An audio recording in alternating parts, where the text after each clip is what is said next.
Benar.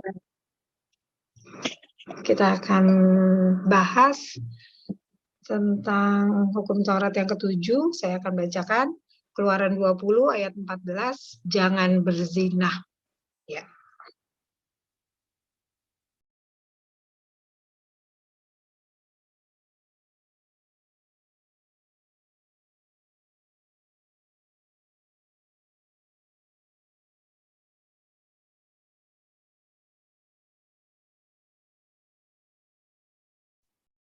Puji Tuhan, selamat malam. Kita sungguh bersyukur kesempatan indah sama-sama kita kembali belajar firman Tuhan. Kita percaya apa yang kita pelajari sungguh-sungguh berdampak dalam hidup kita. Kita pun rindu orang-orang di sekitar kita juga merasakan dampak tersebut. Puji Tuhan. Kita masuk ke bab 55, membahas perintah yang ketujuh, jangan berzinah. Diberi judul Sukacita Seks oleh buku ini. Kita awali dengan melihat fakta atau sejarah.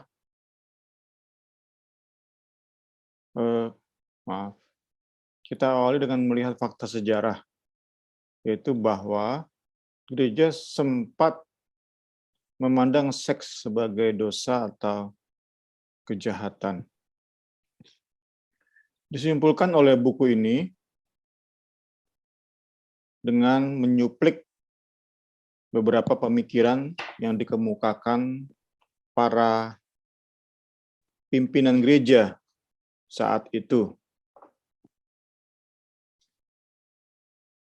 Tertullian ini terkenal dengan trinitasnya, melayani di abad ketiga, berkeyakinan menganggap bahwa manusia menjadi jarang di bumi itu lebih baik daripada harus terjadi hubungan seks yang menghasilkan anak. Kemudian Ambrose itu Bapak Gereja abad keempat mengajarkan bahwa pasangan suami istri seharusnya merasa malu dengan kehidupan seks mereka.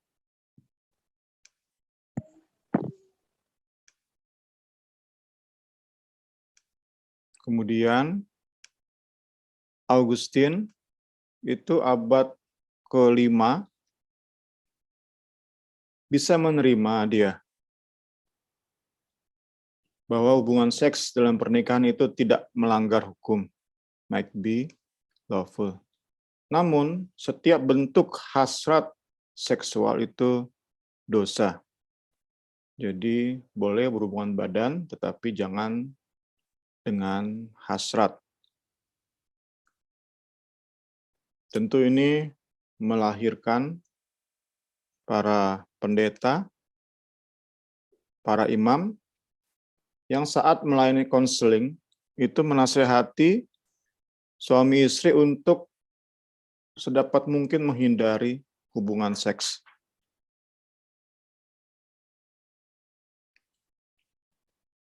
Dilanjutkan, Gereja Katolik secara bertahap melarang hubungan seks di hari-hari tertentu. Certain holidays, ya antara lain mungkin nih ya, 1 minggu sebelum Paskah, sebelum Jumat Agung itu nggak boleh seks. Nah, terus banyak hari-hari kudus. Akhirnya pada saat Martin Luther mereformasi gereja, itu ada 180 hari dalam setahun tidak boleh melakukan seks. Ya, tentu kita penasaran ya, apa sih penyebab para bapak gereja ini mempunyai pemikiran semacam ini? Ya, cuma bisa nebak kita. Dua alasan terpikirkan oleh saya adalah pertama, mungkin para pemimpin saat itu diperhadapkan dengan rusaknya kehidupan seks dalam budaya yang mereka hadapi. Kedua, mungkin karena trauma aniaya ekstrim yang gereja alami. Kita hanya bisa penasaran, kenapa harus muncul pemikiran-pemikiran yang tidak alkitabiah ini. Karena jika kita mau mundur sedikit, maka kita dapati Rasul Paulus yang hidup di abad pertama tidak sekaku ini sikapnya terhadap seks. Padahal kita tahu bersama Paulus tidak kurang menderita. Dia bahkan hidup selibat. Tetapi di 1 Korintus pasal 7, ia menganjurkan hubungan seks sebagai bentuk saling melayani antara suami dan istri. Ya, itu Rasul Paulus. Entah kenapa, penerus bapak-bapak gereja di abad 3, 4, dan seterusnya, berarti berabad-abad ya, belasan abad. Nggak heran sampai sekarang pun masih mempengaruhi gereja pemikiran semacam ini, yang menganggap hubungan seks itu dosa.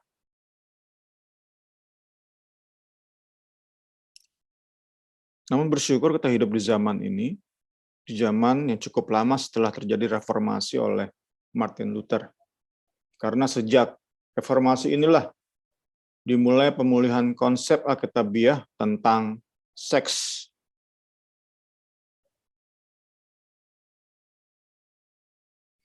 Yang memandang seks itu sebagai bagian dari kebaikan Allah bagi ciptaannya.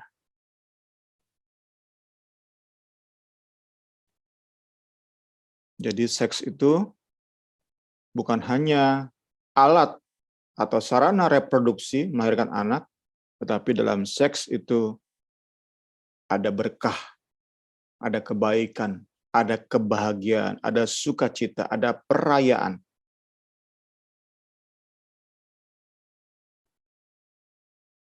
Ya, salah satu langkah penting dalam pemulihan ini adalah penafsiran Kitab Kidung Agung yang sesuai dengan apa yang dimaksudkan oleh Roh Kudus. Roh Kudus saat memberi ilham kepada Salomo,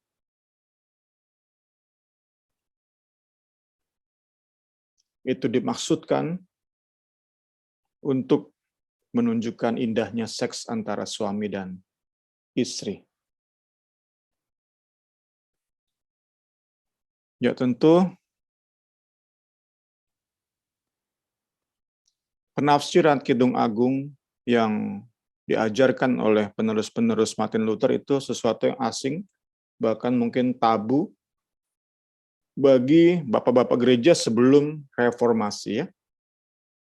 Bahkan sampai sekarang, banyak gereja masih mengajarkan bahwa Kidung Agung itu semata-mata alegoris hubungan antara Kristus dan jemaat.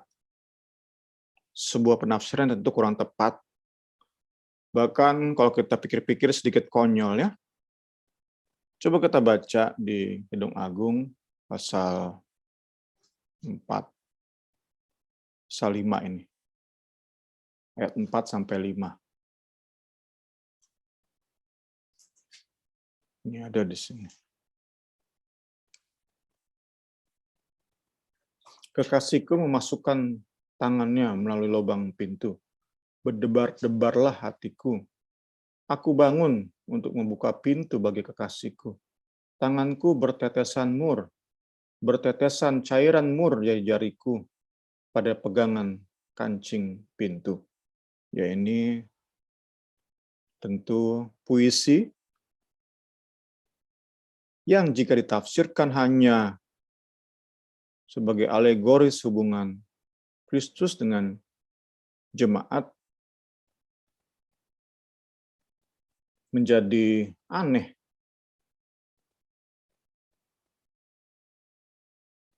Saya pernah baca satu buku, tafsiran dari ayat-ayat ini adalah, ini merupakan nasihat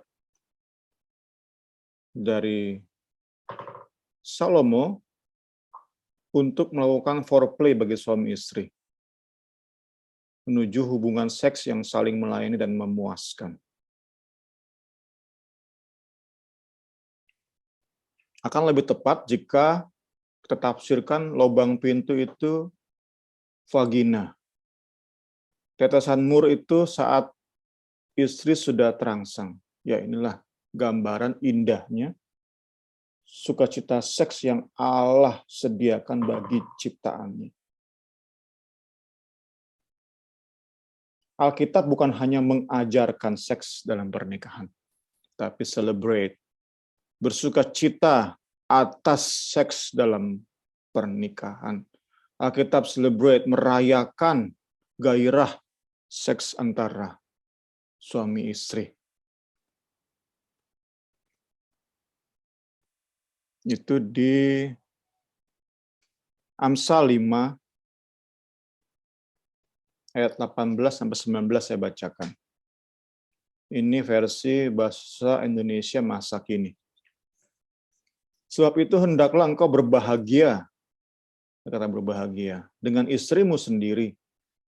Carilah kenikmatan pada gadis yang telah kau nikahi. Gadis jelita dan lincah seperti kijang. Biarlah kemolekan tubuhnya selalu membuat engkau tergila-gila dan asmaranya memabukkan engkau. Wow, luar biasa ya.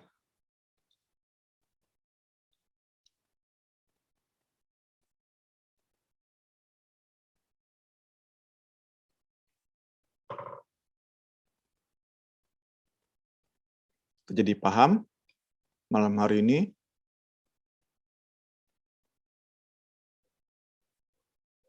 bahwa seks itu bukan hanya untuk reproduksi, melahirkan anak, tapi seks itu tentang cinta, kenikmatan, sukacita. Seks itu bukan hanya prokreasional, melahirkan, demi kepentingan melahirkan, tapi relasional. Suami istri makin lengket, bahkan rekreasional. Memberi kenikmatan, kelegaan, kesegaran. Rekreasi kita dapati kata ini ya. Ya, oke, cukup masuk pada pembahasan tentang seks, masuk ke berzina.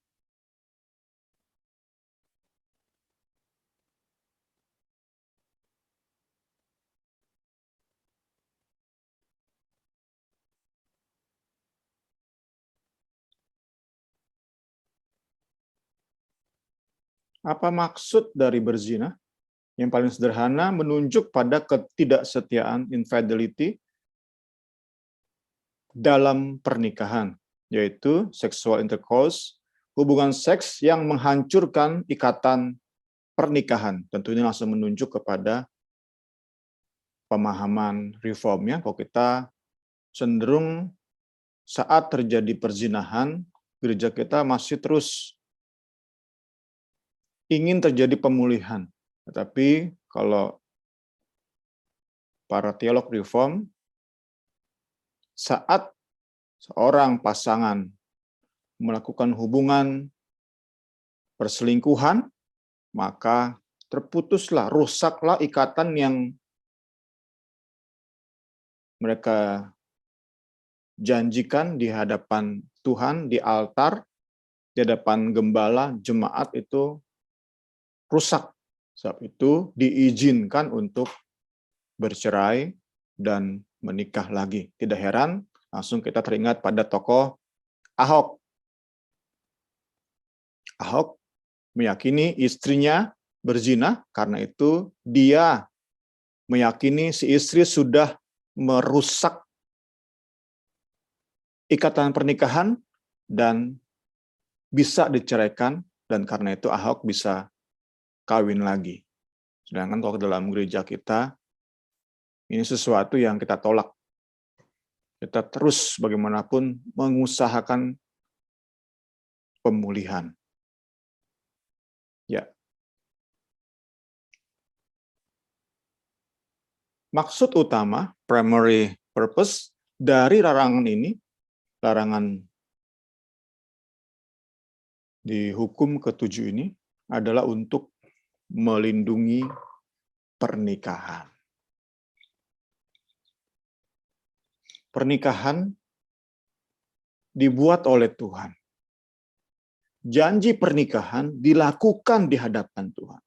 Maka perzinahan, tindakan merusak pernikahan, sama saja dengan menghina Allah, sama saja dengan kasarnya melemparkan kotoran ke muka Allah.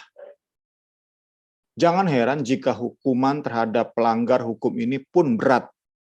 Di Imamat 20 ayat 10. Ya. Sama ya. Dihukum mati. Seperti hukum-hukum lain, kalau saya bahas kemarin, hukuman mati.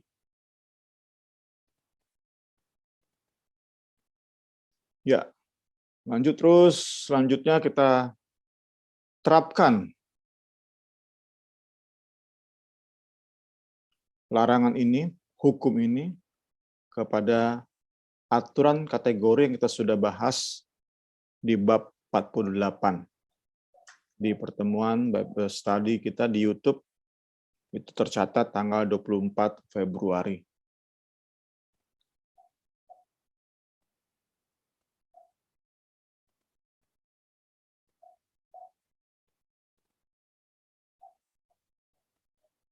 All lesser sin yang mengarah kepada perzinahan. Itu semua masuk kepada pelanggaran terhadap hukum Tuhan, jangan berzina. Jadi pornografi, dan bentuk-bentuk chat mesum, atau apapun itu, yang mengarah kepada perzinahan, itu sama saja. Karena itu tidak heran jika orang non-Kristen, saya pernah baca, bisa meyakini bahwa chatting dengan wanita lain dan tidak ingin diketahui istri, itu sama saja dengan perzinahan. Ya, juga mencakup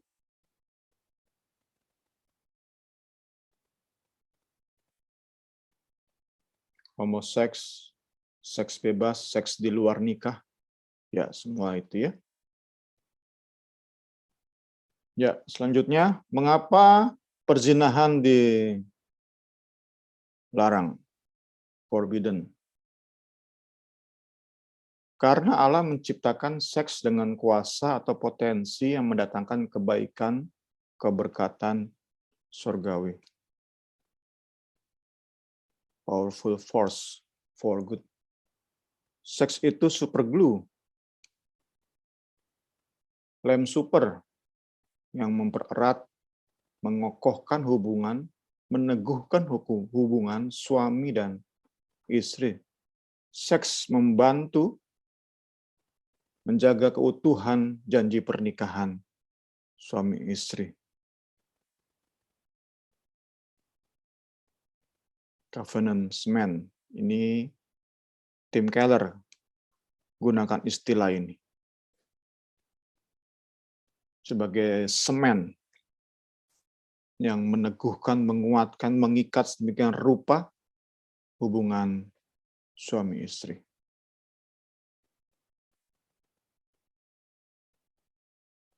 Ya, tadi sudah dibahas 1 Korintus 7 ya. Ini Paulus yang bilang. Paulus yang seorang yang selibat, tidak menikah. Paulus yang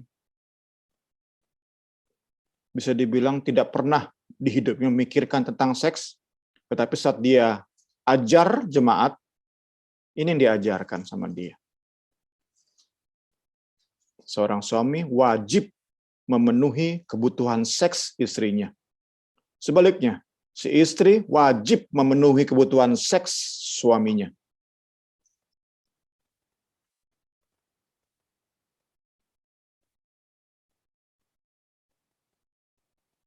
Itu yang Paulus ajarkan, makanya sangat cukup mengherankan.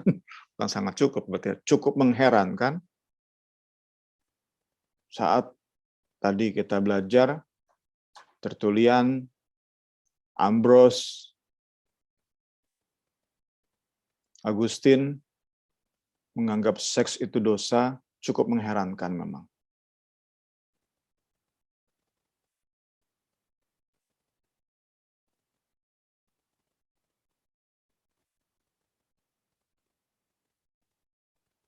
Ini yang dirancang oleh Tuhan. Suami istri jadi makin mesra melalui hubungan seks. Ini desain ilahi. Ini apa yang ada dalam pikiran Allah saat menciptakan yang namanya seks dengan segala organ-organnya, dengan segala prosesnya, dengan segala reaksi kimianya. Kita bisa daftarkan terus ya tentang seks. Ini yang ada dalam pikiran Allah saat menciptakan seks. Sedemikian rupa sehingga saat dua orang suami istri berhubungan seks, itu mereka bisa saling melayani, saling menikmati, bahkan saling membangun. Luar biasa yang Allah desain dalam pikirannya. Puji Tuhan, puji Tuhan. Ini termasuk anugerah luar biasa. Puji Tuhan. Ya karena itu penyalahgunaan seks, perzinahan, dan segala bentuk penyalahgunaan seks itu sekali lagi seperti sedang menonjok muka Allah, melempar kotoran ke muka Allah.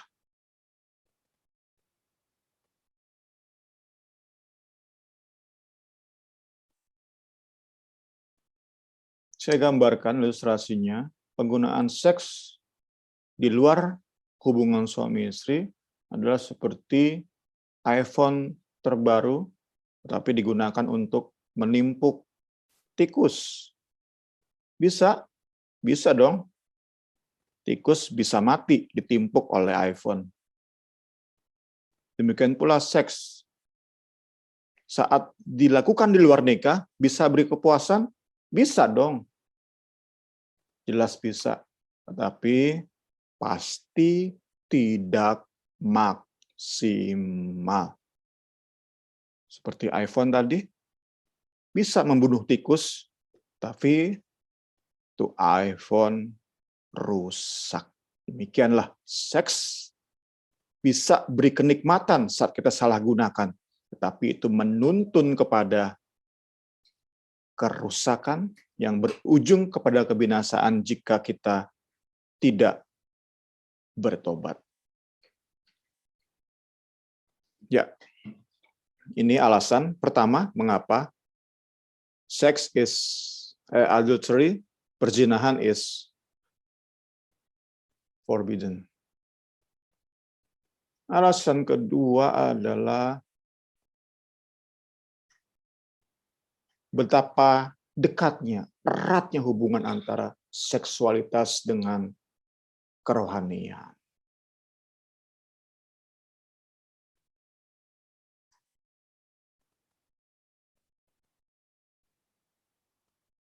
Dalam Perjanjian Lama, Allah sering membandingkan hubungannya dengan umat Allah, dengan umatnya, dengan romansa antara suami dan istri.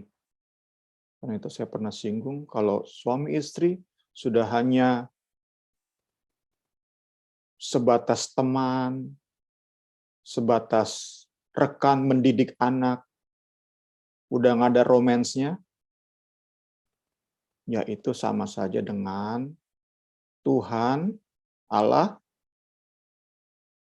dan umatnya, tetapi umatnya sudah suam-suam kuku dalam mengasihi Allah. Sama persis. Saat suami istri udah hilang romansanya. Jadi nggak perlu harus berselingkuh.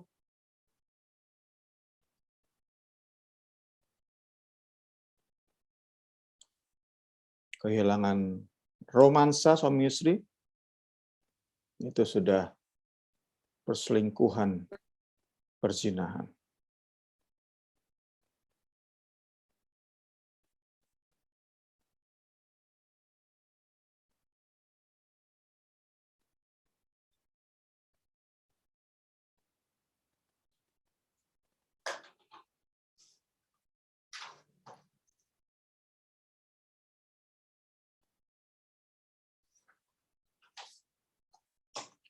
Perzinahan juga menghina Roh Kudus, menghina Kristus.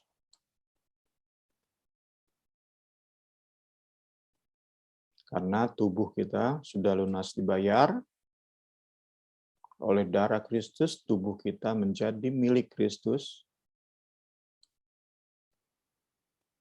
menjadi bait Roh Kudus. Saat tubuh kita dipergunakan untuk hal-hal yang berhubungan dengan dosa seksual, maka itu melukai hati Kristus, melukai hati Roh Kudus. Ya, sudah bisa ketebak, contoh dari dosa ini adalah Daud dengan perzinahannya.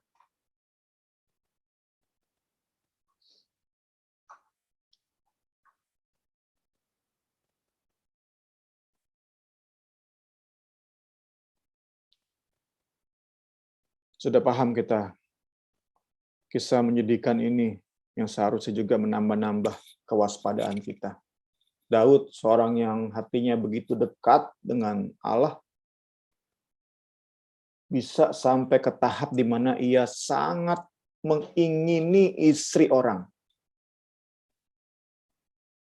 Itu Daud, seorang yang dekat banget sama Tuhan.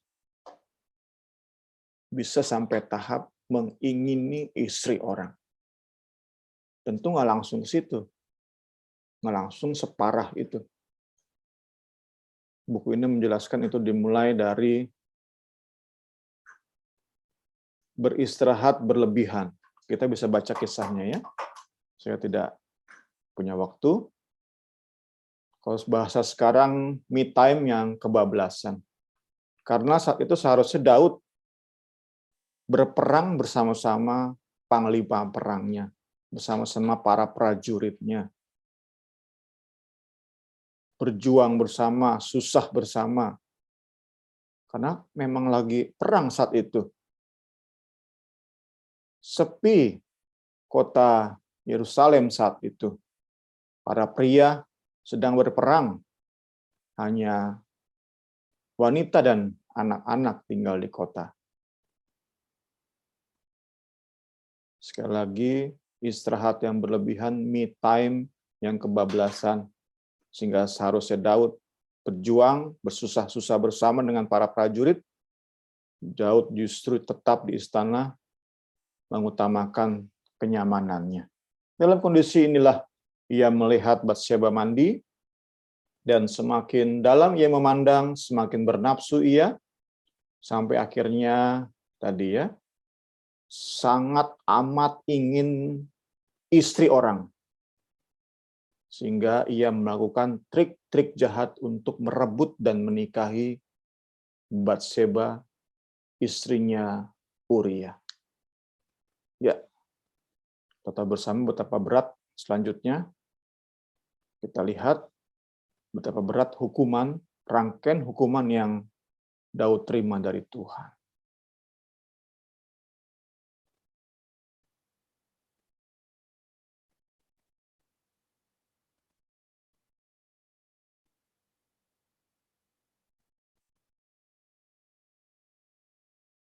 Ya, God certainly held David accountable ya. Diampuni, kita baca kisahnya, tetapi ganjaran atas dosa ini begitu parah, tragis. Kalau iseng-iseng merenung-renung kita coba hubungkan dengan kejatuhan Salomo. Pertanyaan penasarannya adalah, apakah ternyata Salomo jatuh dalam dosa itu merupakan rentetan hukuman Tuhan terhadap Daud? Bisa saja misteri. Tapi ada kemungkinan Salomo itu jatuh bukan semata-mata karena dosanya, tapi karena dosa Daud yang berentetan sampai kepada Salomo. Karena itu membuat kita lebih berhati-hati terhadap dosa ini. Diawali dengan Tuhan menciptakan seks demikian indah. Tuhan mau kita menikmatinya sedemikian rupa. Ini membuat kita menjaga pernikahan sedemikian rupa, sehingga kita terhindar dari segala bentuk dosa perzinahan. Karena kalau sampai kita jatuh ke dalam dosa perzinahan, entah bentuknya apa, entah kita tidak sevulgar kesalahannya Daud, tapi setiap bentuk dosa perzinahan itu menghasilkan hukuman ganjaran yang luar biasa parah.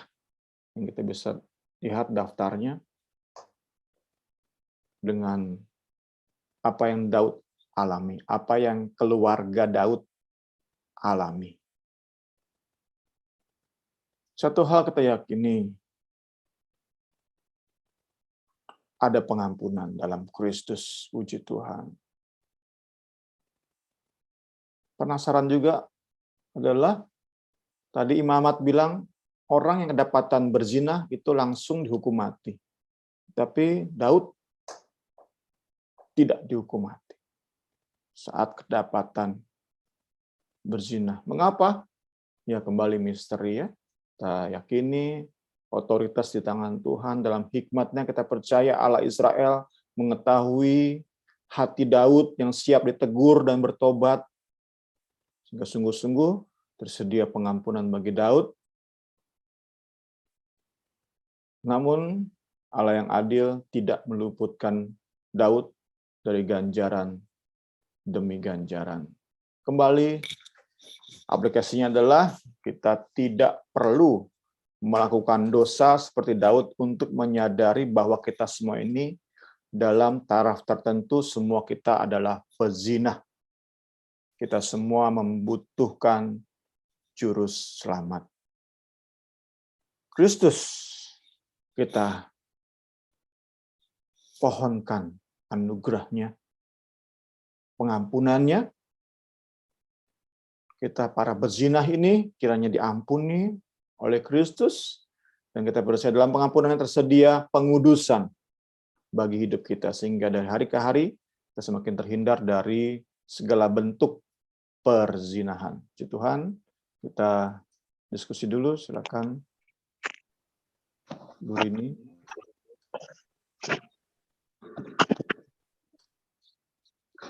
Iya, bingung juga ya. Awalnya sih tabu ya kita dengar seks-seks begini, kayaknya agak malu. Tapi di balik semuanya itu kita diingatkan lagi oleh firman Tuhan bahwa yang belum berkeluarga belajar ya, seperti Kaseta, Kaniar, Bow gitu. Maksudnya seks itu Tuhan ciptain tuh untuk suami istri itu benar-benar melahirkan sukacita gitu loh. Asal suami istri itu saling melengkapi, saling melayani, sama-sama saling membutuhkan gitu ya. Kalau boleh, kalau ada yang mau tambahan tentang materi ini, kalau saya sih cukup aja nih materinya. Coba bisa ngasihnya gitu aja. Teman-teman ada mau ngasih tambahan? Kalau nggak ada, saat malam hari ini kita keluar dari konteks dulu, tapi kita mau dengerin kesaksian dari Kak Suci ya. Kalau beberapa hari yang lalu Kak Suci ditinggal kakak tercintanya, yang membuat Kak Suci sempat down, sempat kehilangan seorang kakak yang baik, seorang kakak yang dia segani, banyak kakak itu yang menjadi contoh gitu. Kak Suci mau bersaksi ya, kita dengerin ya, biar jadi berkat buat kita semua. Ayo Kak Suci. Ya, makasih. Malam Marin, malam semua. Malam. Maaf saya off cam ya Marin. Oke, suara saya udah kedengeran? Kedengeran Kak. Ya, saya ambil waktu sebentar ya. Mau menyaksikan betapa Tuhan sangat baik dalam kehidupan kami. Kalau tanggal 18 kemarin kami kehilangan kakak terkasih kami, abang saya gitu ya, namanya Pak Agus ya, Pak Agus sendiri bisa dikenal dengan bapaknya Holly gitu ya. Tapi yang membuat saya bersuka cita walaupun dalam keadaan duka cita terkait dengan materi BS kita ya, tanggal 10 kalau nggak salah 10 Maret itu ada tentang jangan menyebut nama Tuhan Allah dengan sembarangan. Akhirnya kita membicarakan tentang misalnya membicarakan tentang doa orang sakit kalau nggak salah ya. Jadi harus hati-hati berdoa orang sakit. Jadi saya teringatlah langsung saat itu dengan abang saya ini. Jadi sebelum saya berangkat ke sana, saya sudah telepon dengan kakak ipar saya bahwa sekarang ini doa kita untuk abang ini bukan lagi doa kesembuhan fisik, tetapi doa keselamatan jiwa begitu. Saya juga tidak tahu, saya tergerak begitu gitu ya, dan kakak ipar saya setuju. Padahal kondisi abang saya fine-fine aja gitu ya, biasalah gitu. Nah hari Minggu tanggal 13 saya sempatkan untuk datang ke sana. Niatnya sih hanya berbincang-bincang seperti biasa gitu ya, di tengah kesibukan setelah ibadah dan setelah ada kegiatan beberapa, akhirnya saya dan Tian berangkatlah ke Pondok Gede, ke Bekasi, ke rumahnya. Kami tiba jam 5 sore karena memang udah berangkat juga udah sore gitu ya, dan beliau sudah biasa duduk di ruang tamu gitu ya seperti biasa, dan karena dia sangat suka sekali dengan kue kacang gitu ya, saya bawakan dan dia langsung mau makan gitu ya, makan, dan akhirnya kita berbincang lah gitu. Nah tiba pada pembicaraan dan terus terang ya, jadi saya juga takut berdoa gitu ya. Jadi saya takut mendoakan, takut salah gitu ya. Apakah sikap hati saya lagi benar gitu. Jadi saya bilang sama bang saya, gimana perasaannya sekarang gitu ya. Dia bilang ya biasa aja gitu. Terus saya berbicara bahwa sekarang ini nggak tahu saya membicarakan itu dan memberanikan diri saat itu berbicara tentang keselamatan jiwa gitu ya. Karena saya teringat dengan Yakobus berapa saya juga lupa ya Bung Semia, tentang bahwa yang terpenting untuk orang sakit adalah keselamatan jiwanya nomor satu, yang kedua ada pertumbuhan rohani ke arah yang lebih baik dari hari ke hari semakin mencintai Tuhan. Justru yang ketiga yang tidak penting kesembuhan fisik, kesembuhan jasmani gitu ya. Itulah yang saya bicarakan dengan beliau dan dia antusias sekali gitu ya. Oh berarti sekarang doa saya seperti apa katanya. Ya abang doa untuk keselamatan jiwa abang, percaya nggak sih ada surga? Saya bilang percaya katanya. Percaya sama Yesus Kristus sebagai Tuhan Juru Selamat? Iya percaya. Ya sudah, sekarang terpenting abang yang berdoa untuk diri abang. Kalau kami dari luar ini tidak terlalu, kalau hatinya abang tidak terpaut ke Tuhan, itu tidak ngefek gitu ya. Saya bicara begitu. Akhirnya oke, dia bilang gitu. Saya akan minta didoakan juga sama Om Yusa gitu ya, pendetanya di Pondok Gede gitu ya. Terus akhirnya kita berbincang-bincang dan saya masih sempat mengurut-ngurut kakinya begitu ya, dan dia sangat sukacita sekali, dan yang membuat saya sangat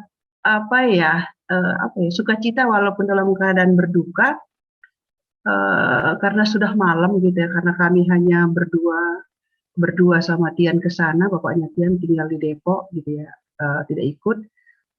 Nggak terasa udah jam 8:30 malam gitu ya, baru kamu meminta diri gitu. Nah tiba-tiba kakak ipar saya bilang, yuk kita antar aja yuk Bibi ke Depok sama Tian gitu ya. Kasihan nanti mereka naik angkot gitu ya. Terus ditawarin, mau nggak nganter Tian sama Bibi ke Depok? mau, dia bilang gitu.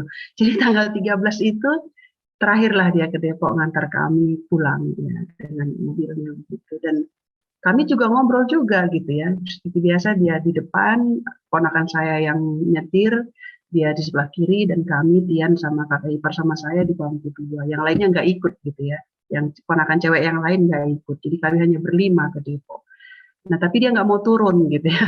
Saya tawarkan mau turun nggak ke kamar mandi gitu. Enggak, kami langsung pulang katanya. Itulah pertemuan saya dengan beliau terakhir kali. Dan tanggal 18, dari tanggal 13 sampai tanggal 17 nggak ada kabar apa-apa. Dan saya juga nggak tahu kenapa nggak juga bertanya dengan kesibukan pekerjaan dan juga keluarga begitu. Dan jam 1 siang hari Jumat saya lagi ngajar langsung offline di kampus Karawaci, ya luring sekarang karena udah hybrid luring kita ngajar di Gunadarma, dan saya sedang ada di kampus Karawaci. Jam 1 siang Holly WA saya, Bi, mohon doa Bapak, kami sedang di IGD, Bapak sudah membiru gitu.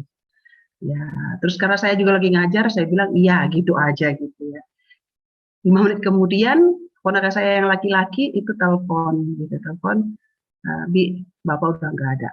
Wah, saya langsung seperti apa ya, sedih seketika, tetapi saya bersyukur bahwa saya percaya dia sudah sampai di surga sekarang gitu ya, karena dengan percakapan kami dan kata kakak ipar saya bahwa dia mengaminkan, hari-hari kami membicarakan apa yang kamu bilang terakhir sama abangmu, bahwa kehidupan kekal itulah yang terutama, bahwa kesembuhan fisik itu udah nomor sekian, dan dia tidak minta itu lagi sama Tuhan, dia minta keselamatan jiwa, kata dia begitu. Dan puji Tuhan, pemakaman prosesi juga berjalan dengan lancar hari Sabtu kemarin, udara juga cerah gitu ya, dan semuanya sudah Tuhan apa ya, semua Tuhan atur dengan sempurna gitu ya. Dan tetapi kami ternyata minggu-minggu ini minggu berduka. Tadi pagi dapat kabar dari Medan gitu ya, bahwa adik bapak saya, tante saya tidak tahu nomor berapa karena tante saya ada 7 orang gitu ya, meninggal gitu, dipanggil Tuhan juga. Jadi gimana ya, tapi saya hanya belajar mengucap syukur sama Tuhan, bahwa dalam ucapan syukur ada mukjizat begitu ya. Jadi tidak ada gunanya saya bersedih-sedih, saya harus mengucap syukur bahwa kehidupan ini kedepannya perjuangan bukan hanya perjuangan bukan lagi perjuangan secara jasmani gitu ya. Jadi sekarang fokus untuk perjuangan untuk keselamatan jiwa, bagaimana kita menghidupi firman, bagaimana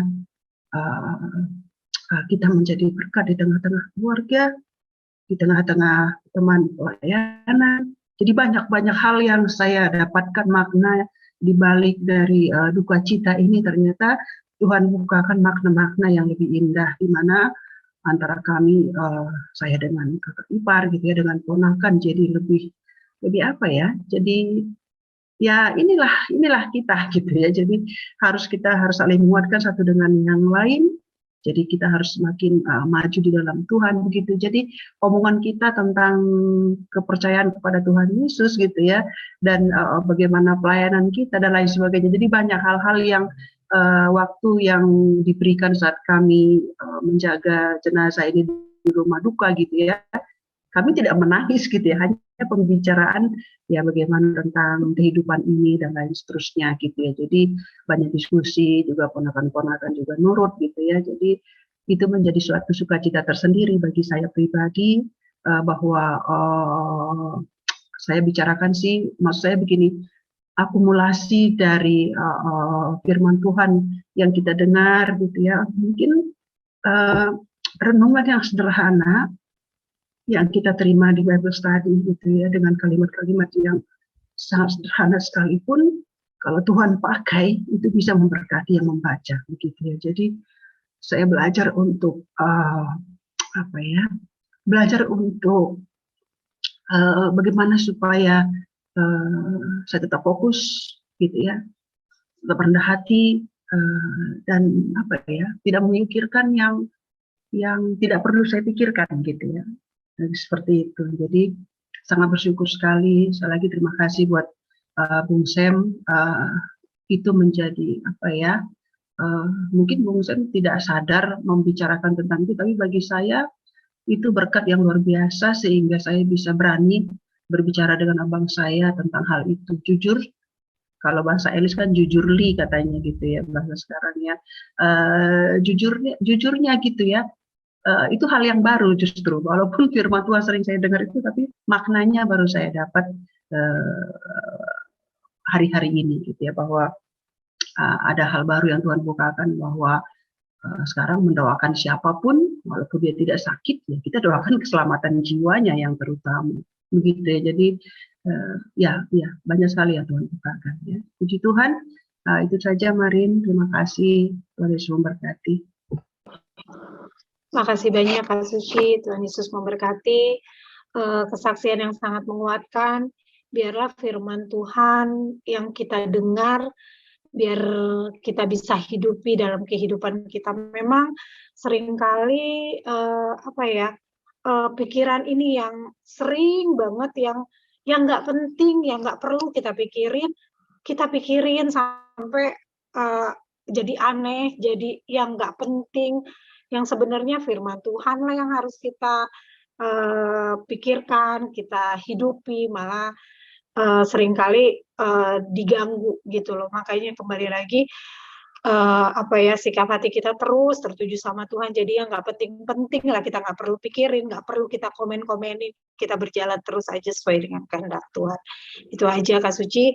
Terima kasih atas kesaksiannya. Biar itu juga memberkati kami semua saat malam hari ini ya. Kita akan lanjut ke perintah yang ke-8. Keluaran 20 ayat 15, jangan mencuri.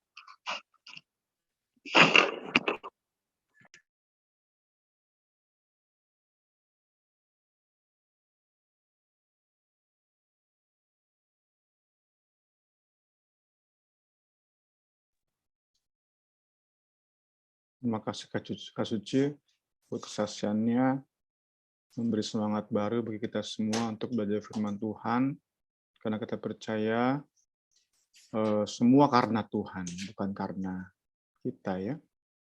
Teringat tadi Kak Suci tentang renungan, teringat komentarnya atau kutipannya dari John Piper ya. Orang tuh bisa diselamatkan lewat satu kalimat. Jadi nggak perlu satu paragraf, nggak perlu satu renungan, nggak perlu satu buku. Satu kalimat aja Tuhan bisa pakai mempertobatkan, menyelamatkan seseorang. Itu termasuk saya selalu ingat itu, karena kan saya suka menulis ya, termasuk suka menulis. Jadi selalu berusaha memberi yang terbaik, kita renungkan, kita tuangkan dalam pikiran, dalam tulisan, dengan keyakinan satu kalimat aja dari 1000 kalimat kita pernah susun, satu kalimat aja bisa Tuhan pakai untuk menyelamatkan jiwa seseorang. Puji Tuhan itu terus terang bagi saya pribadi memberi terus semangat untuk menuangkan pemikiran perenungan saya lewat tulisan. Puji Tuhan. Perintah ke-8, bab 56. Apa yang merupakan milik saya, itu sebenarnya milik Tuhan. Puji Tuhan. Ya, kita sedikit lebih cepat karena waktu. Semua orang tahu kalau mencuri itu salah. Semua orang tidak mau barang kepunyaannya diambil orang lain. Jadi kalau hanya di permukaan, ya gampang lakukan perintah ini ya, karena memang kita dalam nurani ini dan didukung oleh semua orang di dunia ini tidak ingin mencuri. Namun ternyata Ya, saat kita belajar cakupan dari dosa ini, nyata luas banget ya. Nggak perlu kita merampok, mencuri, segala macam bentuk-bentuk yang vulgar, yang jahat, yang kasar. Tapi dengan contohnya mengakali pajak, pemerintah korupsi, kemudian pegawai menggunakan fasilitas kantor untuk kepentingan pribadi. Contohnya, dulu kita sering nih, pas zaman saya kerja, membuat atau melakukan telepon interlokal lewat telepon kantor. Kemudian sebaliknya, pengusaha ngakalin lemburan pegawai. Disuruh kerja sepanjang mungkin, selama mungkin, tapi digaji seminimal mungkin. Ya, sama itu ya. Jadi baik pengusaha, baik karyawan, sama-sama pencuri. Ya, mencuri merupakan dosa terhadap Allah, setidaknya dalam dua hal. Pertama, pencuri tidak mempercayai kesanggupan Allah dalam mencukupi kebutuhan. Ya, kalau kita terapkan bagi hidup kita mencuri karena kita tidak mempercayai kesanggupan Allah mencukupi kebutuhan kita. Itu pertama. Kedua, mencuri merupakan dosa terhadap Allah.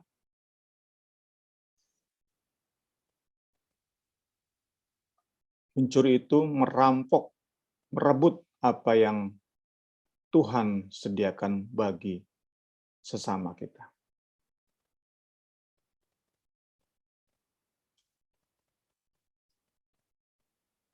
Jadi, kalau kita gambarkan, ada berkat Tuhan untuk kita nikmati, kita miliki, ada berkat untuk sesama miliki. Nah, mencuri adalah berusaha rebut. Tadi kan pegawai harusnya terima berkat Tuhan seperti ini, pengusaha berusaha merebut untuk memperkaya diri. Dan selanjutnya, banyak contoh ya. Intinya adalah merebut berkat orang lain. Ya, masuk ke pemilikan. Ya. Jadi ada berkat Tuhan untuk kita, ada berkat untuk dimiliki oleh orang lain. Itu bicara tentang kepemilikan. Ya, masuk kepada istilah kepemilikan. Ya, dalam konteks yang kita pelajari malam hari ini, kita tahu bahwa sosialisme bertabrakan dengan konsep Alkitabiah.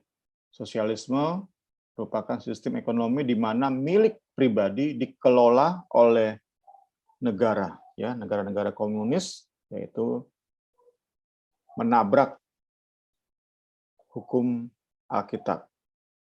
Hukum Alkitab mengajarkan tadi ya, ownership. Memang kita miliki itu. Berkat dari Tuhan itu emang untuk kita nikmati. Orang lain nggak berhak mengambil. Kita diizinkan untuk menjaga sedemikian rupa harta kita. Karena itu nggak heran kita punya pagar melindungi rumah kita. Orang kaya menyewa satpam, yaitu bentuk mekanisme di diri kita menjaga milik kita. Ya, itulah konsep yang kita belajar malam hari ini. Ya. Terus lanjut berkaitan dengan kepemilikan, maka kita masuk ke sisi positif dari perintah ke-8 ini.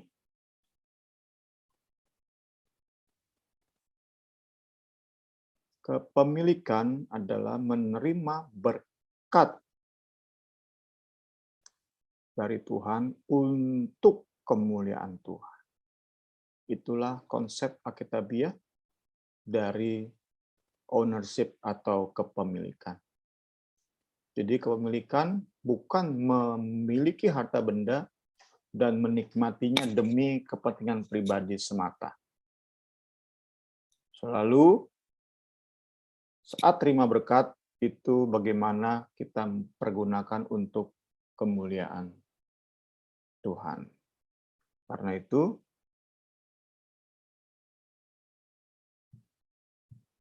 larangan mencuri mencakup penata layanan, stewardship. Kita sering dengar istilah berkat jasmani itu titipan Tuhan untuk kita miliki, untuk kita kelola menurut arahannya demi kemuliaan Kristus. Ini konsep kepemilikan, konsep juga stewardship ya. Kita paham malam hari ini, kita sama-sama berusaha renungkan sehingga kita bisa sampai ke tahap terus dan terus disadarkan bahwa bagaimanapun kita ini pencuri-pencuri saat gagal menjalani konsep penata layanan, stewardship ya. Kita tahu bahwa seorang hamba itu dipercaya, dititipkan harta milik orang lain. Ya, kita dititipkan harta oleh Tuhan. Harta yang kita miliki itu milik Tuhan. Jadi kita mau lebih dalami, terus olah di logika kita, betapa eratnya hubungan antara kepemilikan dengan penata layanan. Kita tidak menganut sosialisme di mana milik kita itu milik negara, negara bisa ambil seenaknya milik kita. Enggak. Tapi kita pun belajar penata layanan. Apa yang kita miliki itu milik Tuhan. Saat kita bisa menyeimbangkan konsep atau istilah kepemilikan dan penata layanan, ya itulah menghidupi firman, kita semakin menjauhi larangan jangan mencuri.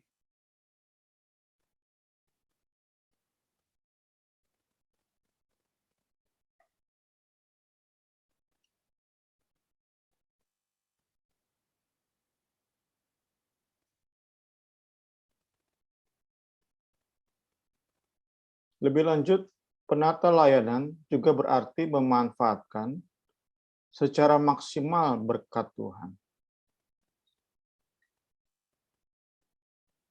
Ini konsep better ya, better spend. Harta kita, uang kita, saat disia-siakan, yaitu contohnya dengan membeli barang-barang yang ternyata hanya memenuhi lemari atau gudang kita, itu penyia-nyiaan berkat Tuhan. Tidak menggunakan secara maksimal apa yang Tuhan percayakan kepada kita. Ya, jadi saat kita membeli sesuatu, pakai sekali atau gunakan sekali, misalnya gadget, kemudian tempatnya adalah gudang kita, lemari kita didiamkan saja berbulan-bulan, itu kita sedang melanggar hukum ke-8. Kita ini golongan pencuri. Selanjutnya, penata layanan yang baik pun berarti bekerja keras. working hard. Karena dengan bekerja keras, kita bisa mencukupi kebutuhan sendiri dan bahkan berbagi dengan sesama yang berkekurangan. Sebaliknya, bermalas-malasan itu berpotensi membawa kita kepada kemiskinan yang pada tingkat lanjutnya menghasilkan godaan untuk mencuri. Aspek terakhir dari penata layanan yang baik adalah menyalurkan berkat Tuhan untuk kebutuhan sesama. Ya, saat kita bisa menghayati konsep penata layanan, maka mustahil bagi kita untuk makan sendiri berkat Tuhan. Kita semakin disadarkan bahwa dalam setiap berkat jasmani yang kita terima, maka ada porsi-porsi ini bukan untuk kita makan. Ada persentase ini untuk sesama. Ini untuk pekerjaan Tuhan. Karena itu saya pernah baca buku, buku untuk itu ya, buku untuk bahan komsel Youth and Teens. Melatih disiplin itu bukan hanya soal latih doa saat teduh, bukan. Tapi dalam memberi pun kita dianjurkan untuk disiplin. Dalam artian, kita belajar menerapkan persentase dari setiap berkat yang Tuhan berikan, percayakan, titipkan pada kita. Contoh sederhana tentu 10% untuk Tuhan, mungkin 3% untuk bantu orang tua, 5% bantu penginjilan mungkin, 10% untuk berbagi dengan sesama yang membutuhkan, yang sedang sakit. Nah, itu konsep kedisiplinan dalam memberi. Bisa kita latih, seperti halnya kita berlatih disiplin doa, maka semakin hari kita menjadi orang-orang yang semakin dipercaya oleh Tuhan. Tidak heran semakin besar berkat yang Tuhan percayakan bagi kita. Tentu nggak bicara tentang selalu berkat jasmani ya. Mungkin saat kita bisa disiplin dalam memberi, dalam mengatur persentase berkat Tuhan, makin Tuhan berikan pelayanan yang luar biasa. Makin luas jangkauan pelayanan kita. Jadi jangan selalu kita berkat langsung uang. Jangan ya. Itu terus hindarkan dari pemikiran kita. Berkat banyak hal kita bisa berkata terima kasih buat berkat-Mu Tuhan. Ini indah benar. Luar biasa banget Tuhan. Nggak perlu kita terima uang dulu.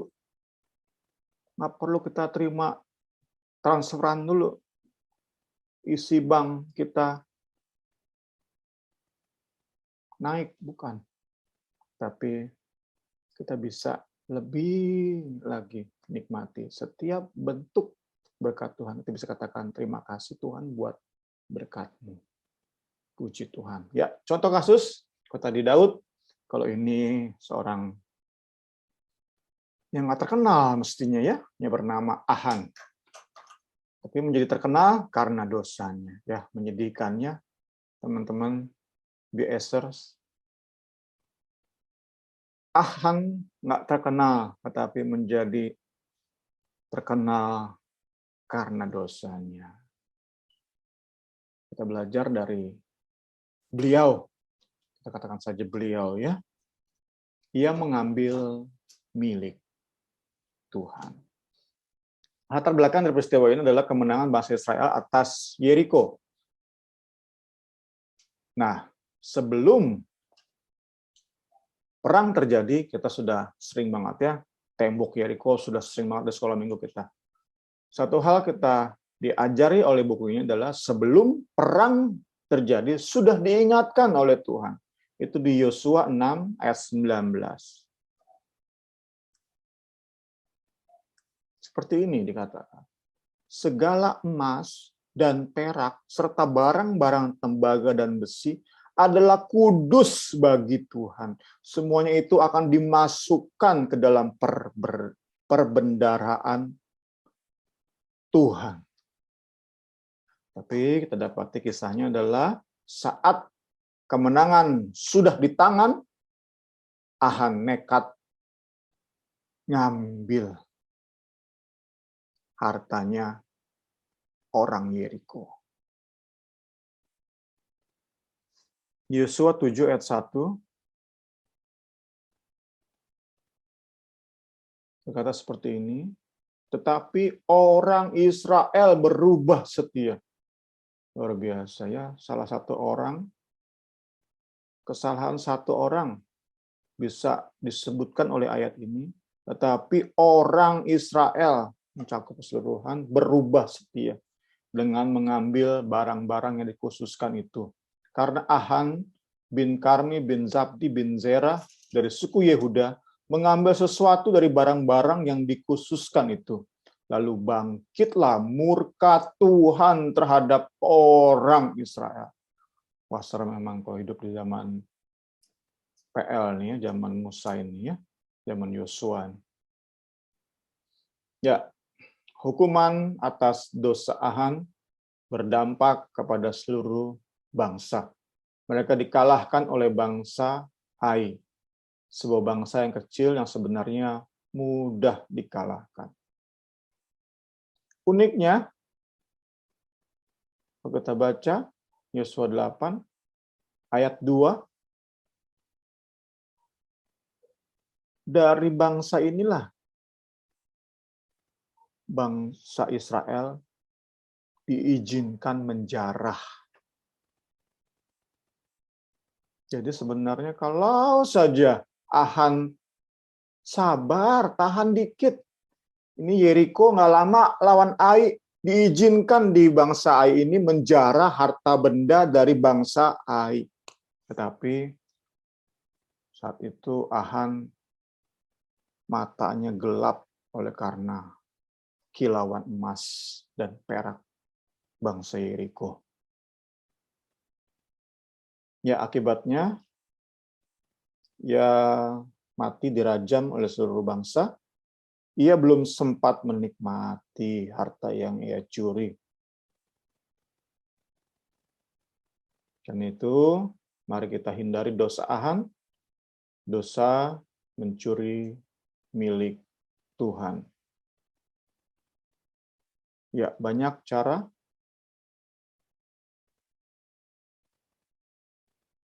Many ways kita melakukan dosa ini. Merampok milik Tuhan. Tentu yang paling sering, khususnya di gereja kita adalah perpuluhan ya. Dimulai ketiga ya, udah sering banget. Cara lain merampok Allah adalah kegagalan dalam memberi yang terbaik dari waktu kita, dari tenaga kita, dari pikiran kita, dari potensi talenta yang Tuhan percayakan. Itu juga merampok Tuhan. Dan itu sekali lagi ya, terus dan terus saat mendekati, sama nih ya, mendekati ujung dari setiap bab, mulai dari bab 49, dari membahas hukum pertama, kita dibawa kepada kesadaran bahwa saya ini pendosa. Kita ini pendosa. Jadi, dalam bab ini ingin menyadarkan kita ini pencuri. Saat kita memberi Tuhan yang sisa-sisa, kita ini pencuri.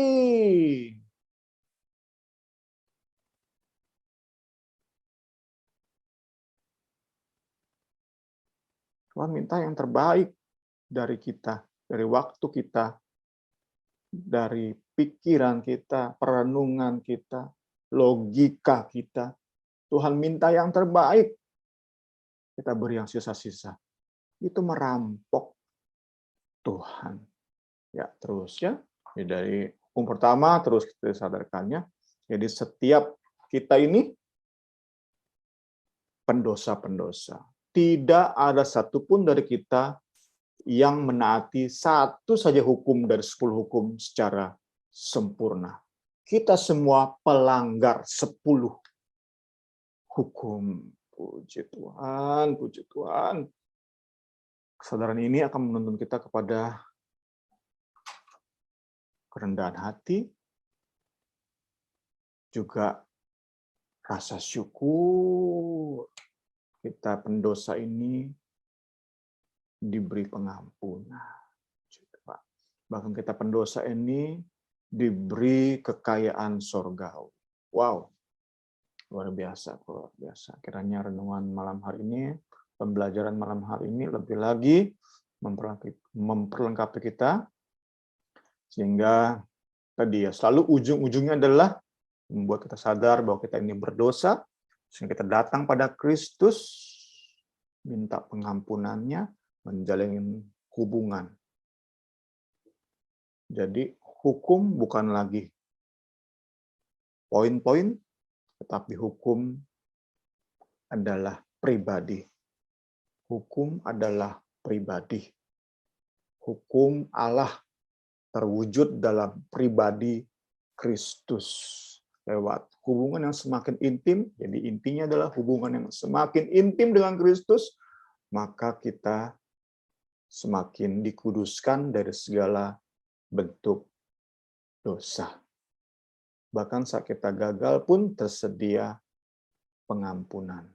Sehingga kita bisa bangkit lagi, bangun lagi, untuk memulai sesuatu yang lebih hari, lebih indah. Jadi sekali lagi, buku ini pun mengajak kita menyadari dosa, bukan untuk kita, ya udah, gue berdosa nih, ini hidup gue. Bukan. Untuk membuat kita berserah kepada Kristus, semakin erat dengan Dia, itu tujuannya dari buku ini. Tentu dampaknya adalah dari hubungan dengan Kristus, kita semakin serupa dengan Kristus. Nggak mungkin dalam hubungan yang benar, yang erat dengan Kristus, kita semakin berdosa. Itu nonsens, ya, itu omong kosong, itu sebuah kemustahilan. Sekali lagi, urutan buku ini adalah membuat kita sadar kita pendosa, kita datang pada Kristus, mohon pengampunan, menyerahkan hidup kita kepada Dia, dan menjalin hubungan yang semakin hari, semakin intim dengan Kristus. Saya percaya, Kristus adalah hukum Allah, maka kita pun akan semakin hari, semakin serupa dengan hukum Allah. Semakin diubahkan, dikuduskan, sehingga tadi ya, segala bentuk, baik dosa perzinahan, dosa pencurian, semakin kita tinggalkan. Nggak sempurna, kita nggak ada yang sempurna. Jadi saat kita semakin dikuduskan, kita nggak akan merasa sombong. No, sama sekali enggak. Yang adalah kita semakin cinta, kita tahu saya dikuduskan karena hasil hubungan dengan Kristus. Intimasi dengan Kristus itu membuat saya kudus. Nggak mungkin ada kesombongan di dalam poin tersebut, di dalam hubungan tersebut. Puji Tuhan, selamat malam. Tuhan Yesus memberkati kita semua. Bisa mungkin sedikit dengan diskusi Bu ini, silakan. Ya, selamat malam.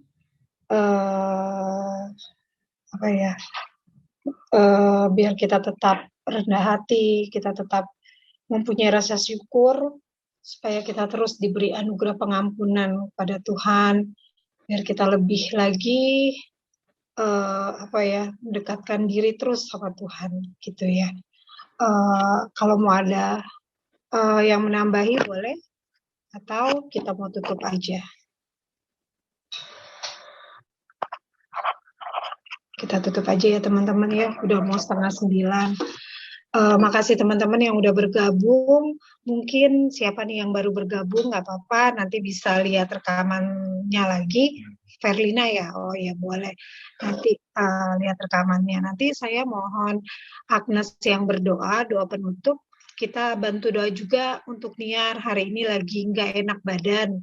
Mungkin persiapan untuk pulang ke Indonesia membuat dia lelah kayaknya, bebenah. Terus kita juga bantu doa untuk Mbak Susan yang waktu hari Selasa kemarin mengalami kecelakaan di depan rumah sakit Bunda pagi-pagi. Sekarang posisinya masih ada di ruangan HCU. HCU itu semacam ruang ICU ya. Tapi tetap sadar sih, masih bisa ngomong, masih ini.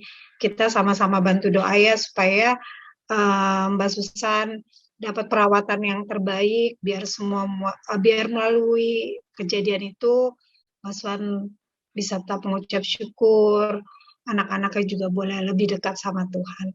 Itu aja sih. Nanti Agnes yang berdoa ya, Nas.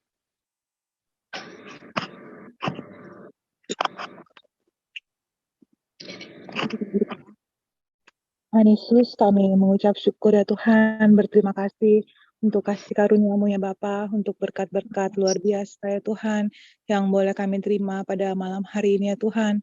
Kami bersyukur punya Alkitab yang super komplit ya Tuhan Yesus, yang mengajarkan segala sesuatunya ya Tuhan Yesus kepada kami ya Bapa.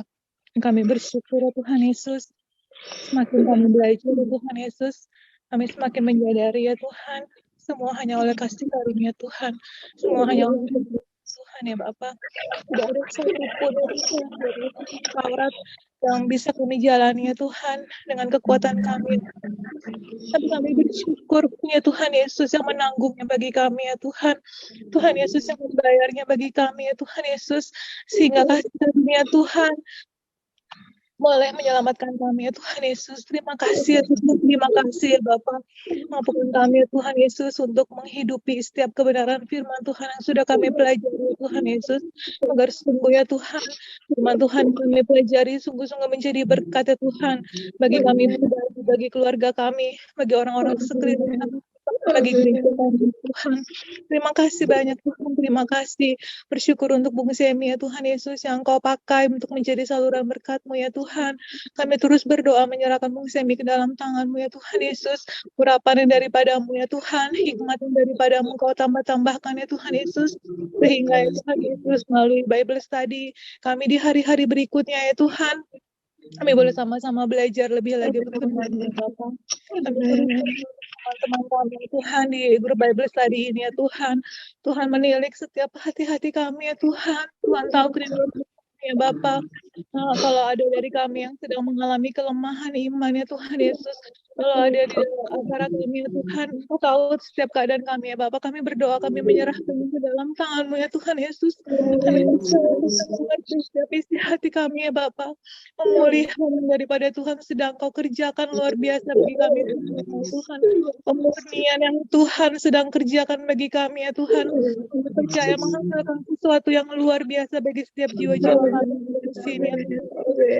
Bersyukur kami berterima kasih ya Tuhan Yesus untuk apapun yang Tuhan izinkan terjadi ya Bapa. Kami bersyukur untuk itu semua ya Bapa. Pada malam hari ini juga Tuhan kami berdoa untuk Niar ya Bapa, yang mungkin tidak enak badan ya Tuhan. Kami berdoa menyerahkan Niar ke dalam tangan-Mu ya Tuhan Yesus. Kiranya kekuatan kesehatan ya Tuhan Yesus yang daripada-Mu ya Tuhan Yesus, sehingga dengan tubuh yang sehat ya Bapa, ya kembali ya Tuhan, dan itu boleh digunakan untuk memuliakan nama-Mu ya Bapa. Kami juga bersatu hati berdoa untuk Tante Susan ya Tuhan Yesus. Kami berdoa buat apapun yang Kau rancang, Kau izinkan dalam hidup kami ya Tuhan. Baik adanya Tuhan Yesus, biar dalam keadaan sakit sekalipun ya Tuhan Yesus, dalam keadaan kelemahan tubuh sekalipun ya Tuhan, ajar kami mengucap syukur ya Tuhan Yesus, ajar kami berterima kasih untuk apapun yang kami terima, ajar kami percaya Tuhan adalah Allah yang baik. Tuhan tidak pernah melakukan apapun yang jahat bagi kami ya Bapa. Karena kami percaya Tuhan, pada saat Engkau mengizinkan segala sesuatunya terjadi, Tuhan akan memulihkan dengan cara-Mu ya Tuhan Yesus, menguatkan ya Tuhan Yesus setiap keluarganya juga ya Bapa, agar tetap juga bisa mengucap syukur dalam segala keadaan ya Bapa. Terima kasih banyak ya Tuhan, terima kasih untuk malam yang luar biasa ini ya Tuhan Yesus. Kami percaya berkat Tuhan menjadi bagian milik kami ya Tuhan Yesus. Ini kami tetap berdoa untuk setiap teman-teman kami yang belum bergabung ya Tuhan Yesus. Mungkin menonton siaran ulang di YouTube ini ya Tuhan. Kami percaya berkat yang sama juga menjadi bagian milik teman-teman kami yang lain ya Bapak. Terima kasih ya Tuhan. Kami menyerahkan tubuh, jiwa, dan roh kami ya Tuhan. Sepanjang malam ini ya Tuhan. Bahkan sepanjang hidup kami ke dalam tangan-Mu. Terima kasih Tuhan Yesus. Kami alaskan doa sembahyang kami hanya di dalam nama-Mu saja. Kami sudah berdoa dan mengucap syukur. Haleluya. Amin. Makasih Nas. Makasih teman-teman.